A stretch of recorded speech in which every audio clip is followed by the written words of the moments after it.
तो वो ऐसा होता है जब पाकिस्तान पाकिस्तान तो यस नहीं सर। पाकिस्तान को ना लूटता बल्कि उसकी तरक्की पे फोकस करता, कोई ऐसा फेस लुकता एक सही है। वैसे मुशीर होते हैं, वो होते हैं अपना। अस्सलामुअलैकुम, नमस्ते, सत श्री अकाल। उम्मीद करता हूँ ठीक होंगे, खुश होंगे। मैं हूँ तारिक न्याज़ी, मेरे साथ मौजूद हैं। अस्सलाम वालेकुम, नमस्ते, सत श्री अकाल। मैं हूँ सबेरा खान। तो चलते हैं वीडियो की तरफ, फिर करेंगे बहुत सारी बातें। So let's go. कि तो दोस्तों वीडियो का टाइटल है how bad is Pakistan economic crisis, future of Pakistani debit debt GDP growth. Start करते हैं तालिबान आर्मी। पाकिस्तान 25 करोड़ लोगों का एक इस्लामिक देश है। दुनिया का 5वां सबसे बड़ा आबादी वाला देश है। 3 बार मिलिट्री द्वारा रूल किया गया देश है।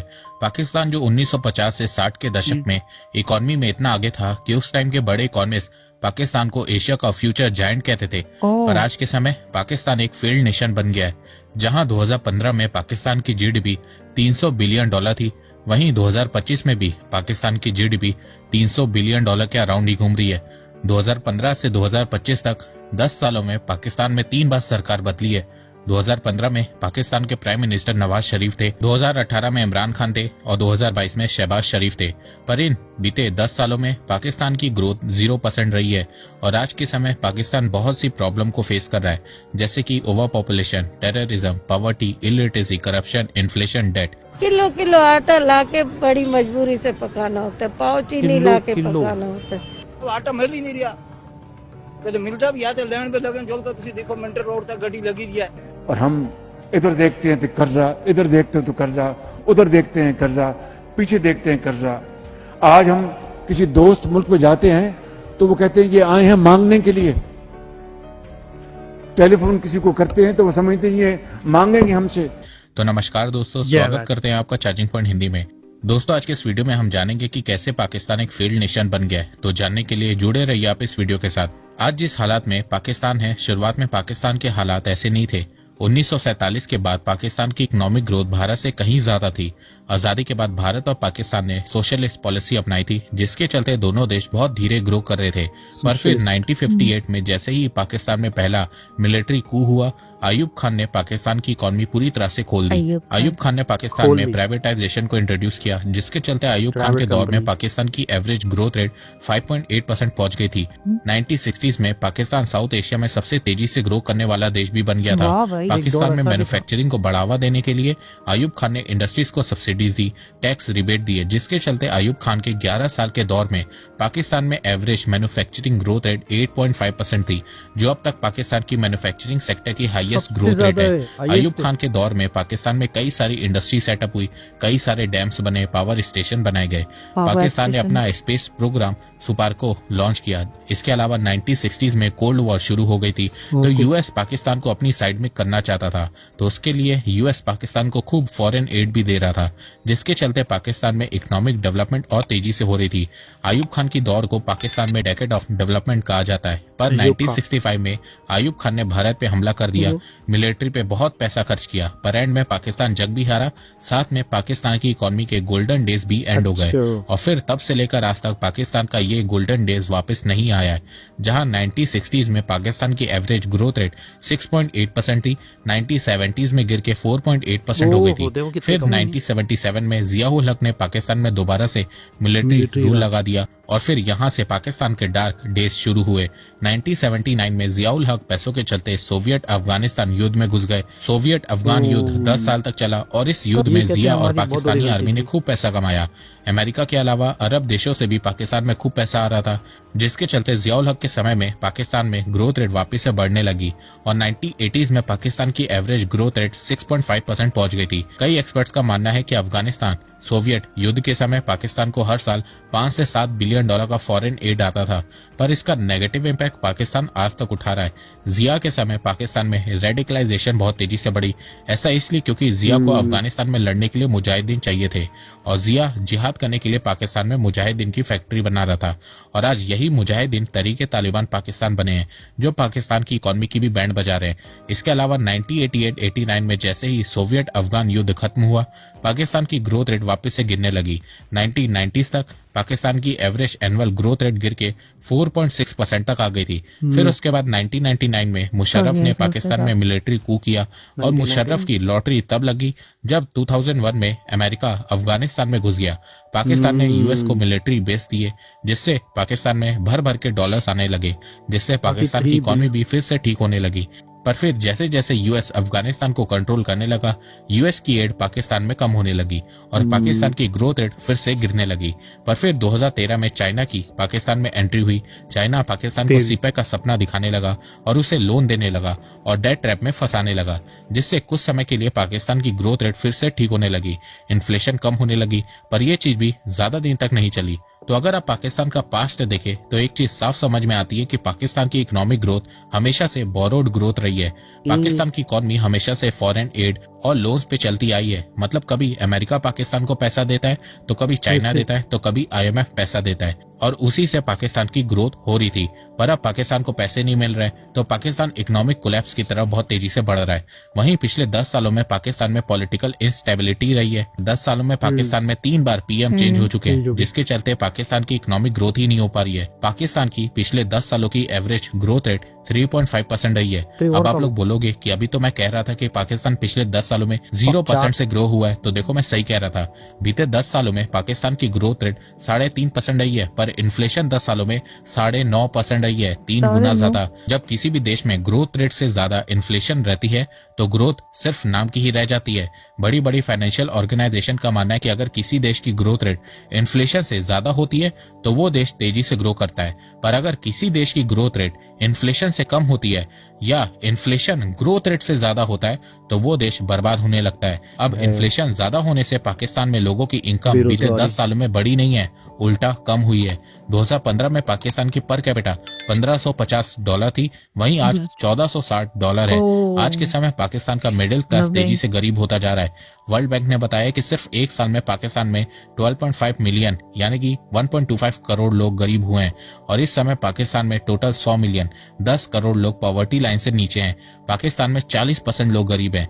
तो जहां पाकिस्तान की गवर्नमेंट को लोगों को सब्सिडीज देनी चाहिए कि वो पॉवर्टी से बाहर आ सके, पर पाकिस्तानी गवर्नमेंट पाकिस्तान के लोगों को हर साल खूब लूट रही है। जहां पाकिस्तान में लोगों की कमाई कम होती जा रही है, गवर्नमेंट टैक्स को बढ़ाती जा रही है। पाकिस्तान का टैक्स कलेक्शन हर साल बहुत तेजी से बढ़ रहा है, पर हैरानी की बात यह है कि उसके बावजूद पाकिस्तान ग्रो नहीं कर रहा है। बीते 10 सालों में पाकिस्तानी रूपी डॉलर के अगेंस्ट 200 रुपए कमजोर हुआ है। 2015 में $1 100 पाकिस्तानी रुपए था, जो 2023 में 300 तक पहुंच गया था। इसके अलावा पाकिस्तान में करप्शन बहुत ज्यादा है, जिसके चलते आए दिन पाकिस्तान FATF की ग्रे लिस्ट में भी जाता रहता है। पाकिस्तान पहली बार 2008 में FATF की ग्रे लिस्ट में गया था, फिर 2012 में दोबारा पाकिस्तान FATF की ग्रे लिस्ट में गया और तीसरी बार 2018 में पाकिस्तान FATF की ग्रे लिस्ट में गया था। 2008 से 2019 तक पाकिस्तान को FATF की ग्रे लिस्ट में होने से $38 बिलियन का लॉस हुआ है। FATF की ग्रे लिस्ट में जाने से पाकिस्तान में फॉरेन इन्वेस्टर इन्वेस्ट नहीं कर रहे हैं। पिछले 10 सालों से पाकिस्तान में फॉरेन इन्वेस्टमेंट 1 से 2 बिलियन के अराउंड ही चल रही है। इसके अलावा पाकिस्तान के पास कोई मेजर इंडस्ट्री नहीं है, IT सेक्टर नहीं है, जिसके चलते पाकिस्तान का एक्सपोर्ट 30 से 40 बिलियन के अराउंड ही घूमता रहता है। वहीं इंपोर्ट पाकिस्तान का बढ़ता जा रहा है, जिसके चलते पाकिस्तान का फॉरेन रिजर्व 10 से 20 बिलियन के अराउंड ही घूमता रहता है। कभी कभी तो ये $10 बिलियन से भी कम हो जाता है। तो आज के समय ना पाकिस्तान का एग्रीकल्चर सेक्टर स्ट्रांग है, ना मैन्युफैक्चरिंग सेक्टर और ना ही सर्विस सेक्टर। पाकिस्तान की अर्थव्यवस्था के डाउन होने का सबसे बड़ा कारण पाकिस्तान की आर्मी है, जिसने कभी भी डेवलपमेंट में ध्यान नहीं दिया, उल्टा भारत से नफरत के चलते टेररिज्म को सपोर्ट किया, जिसके चलते पाकिस्तान ना कभी इंडस्ट्री पे फोकस कर पाया, ना एजुकेशन पे कर पाया। वहीं भारत को बर्बाद करने के चक्कर में पाकिस्तान का कर्ज बढ़ता गया।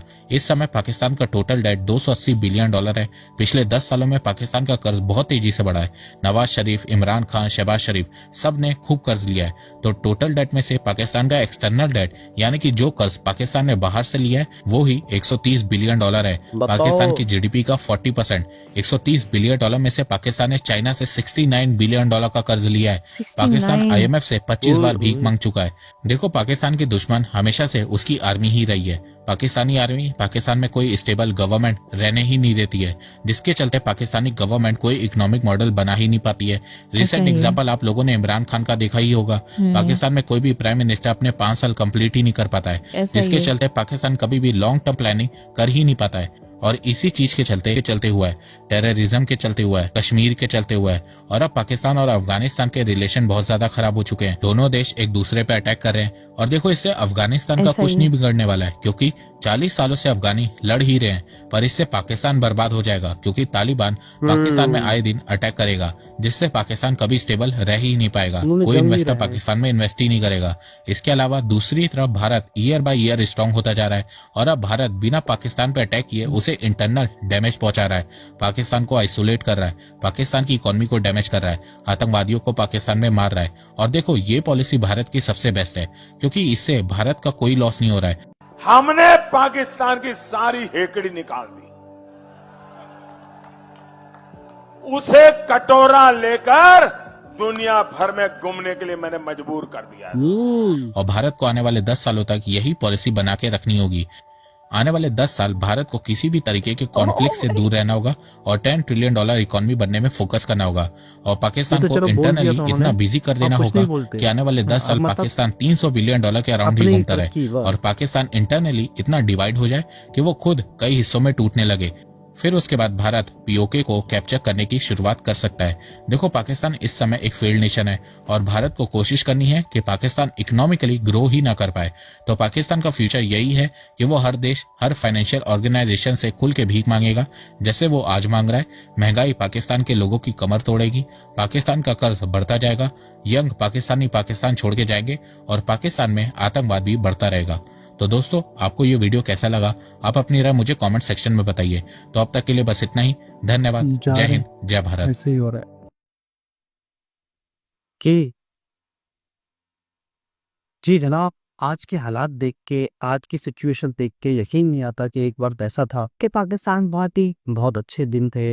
अयूब का दौर था। अयूब एक मतलब एक वो थे, आर्मी चीफ थे, और बड़े बूढ़े भी बताते हैं, दादी दादा भी बताते थे अयूब का दौर अच्छा था, चीज़ें सस्ती थी। तो इसका मतलब यही है ना कि उसके बाद वो दौर नहीं। आज इंडिया की जो ग्रोथ रेट है वो 7 6 7 चल रही है।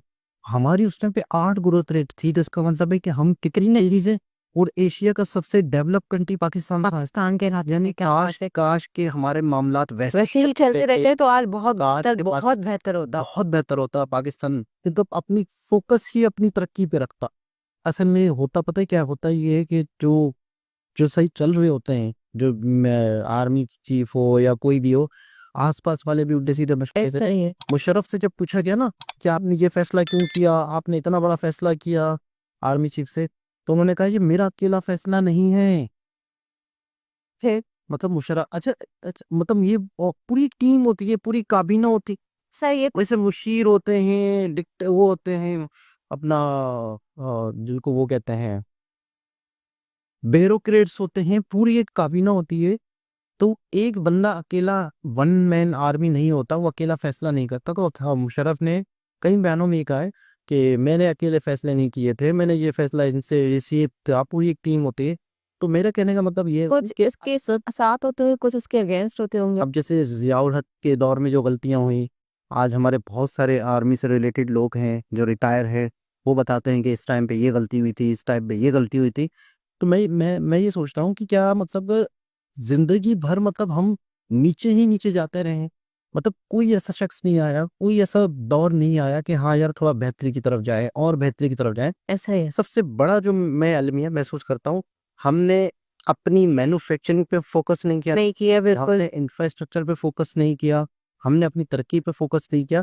और मेन चीज सबसे बड़ी पाकिस्तान की कि कोई एक फेस, कोई एक चेहरा नहीं। लॉन्ग आर्म पाकिस्तान में नहीं चला। जैसे इंडिया में नरेंद्र मोदी जी का एक फेस चला। लेकिन वो एक फेस अगर होता भी और चलता भी तो वो ऐसा होता है जब पाकिस्तान पाकिस्तान तो नहीं, 10 पाकिस्तान को ना लूटता बल्कि उसकी तरक्की पे फोकस करता। कोई ऐसा फेस रुकता एक, लेकिन कोई ऐसा फेस रुका ही नहीं। यही चीज आज हमारे ये हाल है। और यकीन करें, मैं तो बड़ी हैरत होती है कि हम 8% से ग्रोथ कर रहे थे, और आज पाकिस्तान न्यू समझ लो कि दुनिया से लोन पे लोन मांगे जा रहा है। और मतलब महंगाई, अभी मेरे एक दोस्त ने अभी आधा घंटा हुआ है, एक दोस्त ने वो सेंड किया है कि पूरी फैमिली ने खुदकुशी कर ली है, पूरी फैमिली ने बच्चों समेत सबको आग लगा दियो।